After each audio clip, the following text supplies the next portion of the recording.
Assalamualaikum warahmatullahi wabarakatuh. Halo sahabat sejuta kisah, pecinta cerita-cerita misteri. Anda sudah berada di channel yang tepat. Dan kalau Anda ingin berbagi cerita pengalaman mistis Anda, atau mungkin cerita pengalaman mistis dari saudara Anda, teman Anda, atau siapapun, silahkan share cerita Anda. Bisa kirim via email yang sudah kami cantumkan di deskripsi maupun lewat WA admin. Untuk durasinya bebas, bisa setengah, 1, 2, 3 jam dan seterusnya. Ditunggu cerita pengalaman mistis dari Anda sekarang juga. Dan untuk kesempatan kali ini, kami sudah menyiapkan sebuah kisah nyata misteri yang berjudul Kematian Misterius Satu Keluarga. Kematian misterius terjadi pada satu keluarga di sebuah desa di Rembang, Jawa Tengah. Di kalangan masyarakat setempat, tidak sedikit yang mengendus pola ganjil di balik kematian satu keluarga tersebut. Seorang saksi hidup bercerita perihal dugaannya mengenai sesuatu di balik kematian satu keluarga itu. Rumah kosong itu berada di daerah Genengan, tanah yang agak tinggi di bagian timur desa M, Rembang, Jawa Tengah. Ada perkebunan dengan rumput dan pepohonan rimbun di bagian belakang rumah tersebut. Begitu juga pada sepetak tanah yang berada di lereng atasnya. Hanya ada satu rumah lain yang berjarak tak terlalu jauh dari rumah kosong itu, yakni rumah Mbah Lasiman, tetangga yang sekaligus merupakan kakak sambung dari mendiang si pemilik rumah. Mbah Lasiman yang usianya sekitar 60-an inilah orang yang paling kredibel untuk bercerita tentang kengerian di balik kematian misterius satu keluarga pemilik rumah tersebut. Menurut Mbah Lasiman, ada beberapa orang desa yang mengaku bahwa di malam hari selalu terdengar suara rintihan perempuan dari dalam rumah tersebut. Rintihan yang terdengar sangat mengiris hati karena seolah menyiratkan kepedihan yang teramat sangat. Ada juga yang mengaku sering melihat seekor ular hijau yang keluar masuk rumah, entah ular penampakan atau ular dari perkebunan belakang. Ujar Mbah Lasiman memulai ceritanya. Kata Mbah Lasiman, sudah menjadi asumsi umum bahwa di malam hari rumah kosong itu memang seolah mengeluarkan aura yang kelam dan mengerikan. Meskipun pintu rumah itu selalu terbuka dan lampu-lampunya selalu menyala, tapi kesan ngeri tetap saja menyeruak. Barangkali karena residu dari apa yang pernah terjadi pada satu keluarga mendiang si pemilik rumah. Yang jelas, ular hijau memang ada hubungannya dengan kematian terakhir dari keluarga ini. Nanti saya ceritakan, kita urutkan dulu kejadiannya, tutur Mbah Lasiman.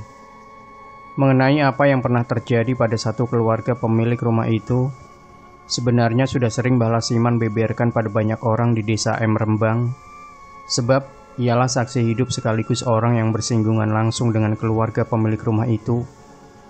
Menurut Mbah Lasiman, rumah itu dulu yang menempati adalah Sutinah dan suaminya, Atmuji, serta dua anak laki-lakinya, Nur Rohman dan Saifuddin. Keluarga kecil itu semula tampak harmonis. Mereka terlihat hidup ayem meski bukan dari kalangan berada. Sehari-hari Atmuji bekerja sebagai buruh serabutan, sementara Sutinah jualan sembako di pasar. Namun, ketika kedua anak mereka sudah menginjak usia SMP, situasi tiba-tiba berubah secara drastis. Suara bentakan, tangisan, adu mulut, suara gebrakan pintu atau meja malah semakin sering terdengar dari rumah Sutinah. Waktu itu saya tidak tahu menahu sebenarnya ada masalah apa dengan keluarga Sutinah. Walaupun Sutinah ini masih keluarga saya, tapi urusan rumah tangga kan saya tidak boleh ikut campur, nggak pantas. Beda lagi kalau memang saya dilibatkan, kata Mbah Lasiman menggambarkan situasi yang terjadi pada keluarga Sutinah saat itu. Meski berstatus sebagai kakak sambung Sutinah, tapi Mbah Lasiman memang menahan diri untuk tidak masuk terlalu jauh dalam urusan rumah tangga mereka. Hingga suatu hari, Atmuji menghilang dari rumah tersebut. Mbah Lasiman dan beberapa orang desa yang tahu soal ketidakharmonisan rumah tangga Sutinah sempat iseng-iseng bertanya, "Kemana Atmuji? Kok sudah berhari-hari tak kelihatan di rumah?" Dengan ketus Sutinah selalu menjawab, "Minggat." Hanya itu jawaban Sutinah, tak pernah ada keterangan yang lain. Lalu di tahun-tahun setelah minggatnya Atmuji, kejadian demi kejadian naas mulai menimpa Sutinah dan dua anaknya. Secara bergiliran, Sutinah dan dua anaknya mati dalam proses yang sama-sama misterius. Sejak Atmuji tak pernah pulang lagi ke rumah, tak butuh waktu lama bagi Sutinah untuk berdamai dengan keadaan. Meski sempat murung di awal-awal, ia nyatanya masih Sutinah yang oleh banyak orang desa kenal, Sutinah yang gerapiak dan periang. Seiring waktu, pertanyaan-pertanyaan tentang kemana Atmuji pun perlahan-lahan mulai tak terdengar lagi. Namun, beberapa tahun berikutnya, ketika anak-anak Sutinah sudah mendekati usia 20-an tahun, Sutinah didiagnosis menderita kanker payudara stadium 4. Singkat cerita, ia yang semula gemuk berisi, sontak menjadi kurus kering. Rambut di kepalanya pun sudah tak bersisa satu helai pun. Ia hanya bisa terbaring dan membisu di tempat tidurnya selama hampir 2 tahunan. Hidup tak hidup, mati tak mati. Wah, berbagai jenis pengobatan sudah diupayakan. Tapi akhir-akhir Sutinah bilang capek, jadi tidak diteruskan. Ungkap Mbah Lasiman, tidak usah berobat-berobat lagi, ditunggu semati-matinya saja. Sutinah ngomong begitu, jadi ya sudah, pasrah sama Gusti, imbuhnya. Pada detik-detik terakhir jelang kematiannya, suatu malam Sutinah sempat membisikkan sesuatu ke telinga Mbah Lasiman. Bisikan yang membuat Mbah Lasiman hanya bisa terdiam. Bisikan yang baru Mbah Lasiman ungkap setelah maut merenggut dua anak Sutinah. Beberapa tahun setelah kematian Sutinah, tanpa bisa dicegah, kejadian naas terjadi juga pada anak kedua Sutinah, Saifuddin. Kalau matinya Saifuddin ini hari Jumat, tengah-tengah tahun 2008, beber Mbah Lasiman. Saifuddin tenggelam saat berenang di sebuah waduk di kecamatan sebelah, masih di wilayah Kabupaten Rembang. Berdasarkan pengakuan dari 3 orang temannya, saat mereka berenang, awalnya normal-normal saja. Lebih-lebih di antara mereka bertiga, Saifuddin adalah yang paling mahir berenang. Hingga momen itu terjadi, Saifuddin yang berenang agak ke tengah, tampak timbul tenggelam sambil meminta tolong. Akan tetapi, lagi-lagi karena teman-teman Saifuddin mengenalnya sebagai orang yang mahir berenang, mereka tak menggubris dan mengira Saifuddin hanya bercanda. Sampai akhirnya, mereka menyadari bahwa Saifuddin benar-benar lenyap. Berenangnya siang, habis Jumatan. Sorenya menjelang maghrib, 2 temannya laporan ke saya di rumah. Istri saya langsung tangisan, terus langsung ramailah kabar itu di desa. Jelas Mbah Lasiman. Malam itu juga mas, wis nggak sempat maghriban, nggak sempat mandi. Saya langsung ke lokasi. Wong saya juga baru pulang dari Nukang, lanjutnya. Butuh waktu 3 hari untuk menemukan jasad Saifuddin yang tenggelam di dasar waduk. Semula tim SAR turun untuk menyisir keberadaan Saifuddin. Barangkali jasadnya mengambang, tapi hasilnya nihil.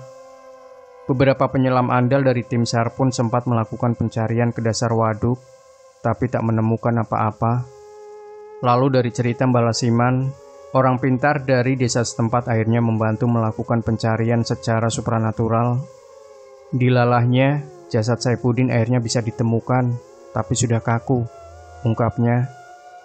Kepada keluarga yang mendampingi proses evakuasi, termasuk Mbah Lasiman, si orang pintar itu mengatakan bahwa hanya jasad Saifuddin yang bisa diangkat dari dasar waduk, tapi tidak untuk sukmanya.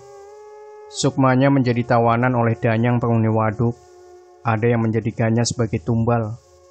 Kata orang pintarnya seperti itu, sambungnya. Kematian Saifuddin ini ramai jadi perbincangan masyarakat Rembang, khususnya di tempat tinggal saya yang tak jauh dari tempat kejadian perkara. Apalagi peristiwa itu sempat masuk dalam pemberitaan televisi. Nur Rohman, anak pertama dari Sutinah yang sekaligus kakak dari Saifuddin, menjadi penutup rangkaian kematian misterius dalam keluarga Sutinah.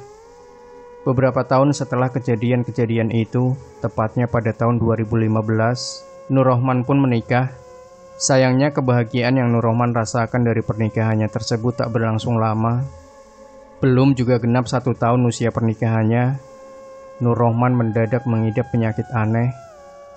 Awalnya suatu malam Nur Rohman digigit ular hijau yang berkeliaran di rumahnya. Setelah diobati, Kondisinya sebenarnya baik-baik saja, tapi hari-hari selanjutnya kena penyakit aneh, kata Mbak Lasiman. Entah bagaimana mulanya, Nur Rohman merasakan sakit yang luar biasa dari perutnya. Ia menjadi sering muntah darah. Anehnya, berkali-kali pemeriksaan medis tak mendeteksi adanya penyakit serius pada perut Nur Rohman. Alhasil, Nur Rohman menempuh pengobatan alternatif, tapi kondisi Nur Rohman justru kian memburuk. Ia yang semula tinggi gagah, seiring waktu menjadi kurus kering dan tak berdaya di atas tempat tidur. Beberapa bulan kemudian, ia mengembuskan nafas terakhir. Di pemakaman Nur Rohman, setelah sekian tahun, Atmuji akhirnya menampakkan diri, bukan untuk berduka, melainkan justru menyiratkan senyum kepuasan. Usai pemakaman Nur Rohman, Mbah Lasiman yang masih bertahan di makam mengaku melihat sosok Atmuji dari kejauhan. Atmuji tampak mengintip dari balik sebuah pohon kamboja. Mata Mbah Lasiman dan Atmuji sempat saling tatap beberapa saat. Pada momen itulah, Mbah Lasiman melihat Atmuji seperti tersenyum puas, sebelum akhirnya ia beranjak pergi. Mbah Lasiman lantas teringat dengan bisikan terakhir dari Sutina. Jadi malam terakhir sebelum meninggal, Sutina sempat bisik-bisik mengenai apa yang sebenarnya terjadi antara dirinya dengan Atmuji, yang jadi sebab mereka sering terlibat pertengkaran hebat. Tapi saya tidak bisa cerita kesampaian, akunya. Namun, ada satu hal yang membuat Mbah Lasiman tercekat. Kata Sutina sesaat sebelum meninggalkan rumah, Atmuji terang-terangan mengancam akan menghabisi Sutina dan dua anaknya, Nur Rohman dan Saifuddin. Ancaman itu yang kemudian menjadi kecurigaan Mbah Lasiman bahwa Atmuji telah menggunakan ilmu hitam untuk membuat Sutina, Nur Rohman dan Saifuddin mati secara tragis. Tapi ya nggak tahu, soalnya klinik, tidak bisa dibuktikan. Saya cuma mengira-ngira kalau memang dia pelakunya, biar urusannya sama Gusti Allah. Wong semua perbuatan di dunia ini ada balasannya, tutur Mbah Lasiman. Penyakit tak jelas ternyata juga sempat menyerang Mbah Lasiman. Beberapa bulan saja setelah Nur Rohman meninggal, penyakit yang membuat Mbah Lasiman drop selama lebih dari 1 bulan. Dada saya rasanya panas, dibawa ke rumah sakit di Rembang, ke dokter mana-mana, jawabannya itu kok sama, asam lambung. Tapi kalau dibawa ke orang pinter, jawabannya saya kena gangguan, ada yang nyerang. Kecurigaan Mbah Lasiman pun langsung tertuju pada Atmuji, mengingat statusnya sebagai kakak sambung dari Sutina. Namun ia jelas tidak bisa berbuat banyak karena ia tak memiliki bukti apapun. Alhamdulillahnya, setelah mengupayakan pengobatan jalur spiritual, Mbah Lasiman berlangsung sehat kembali. Atmuji masih hidup. Jangan-jangan dia juga masih punya niatan mencelakai sisa-sisa keluarga Sutina. Tapi ya sudah, biarkan saja. Minta pertolongan sama Gusti Allah, tutup Mbah Lasiman. Saat saya berpamitan, Mbah Lasiman berpesan agar saya berhati-hati jika mau menuliskan cerita ini. Urusan dengan barang tak terlihat, ilmu hitam dan sejenisnya, itu runyam, kalau kata Mbah Lasiman. Oleh karena itu, nama desa di Rembang dan nama-nama sosok aslinya harus saya samarkan. Demikian sahabat sejuta kisah, jangan lupa tinggalkan komentar Anda, like, share video ini, subscribe channel Sejuta Kisah, dan nantikan kembali cerita-cerita misteri terbaru dari kami. Wassalamualaikum warahmatullahi wabarakatuh.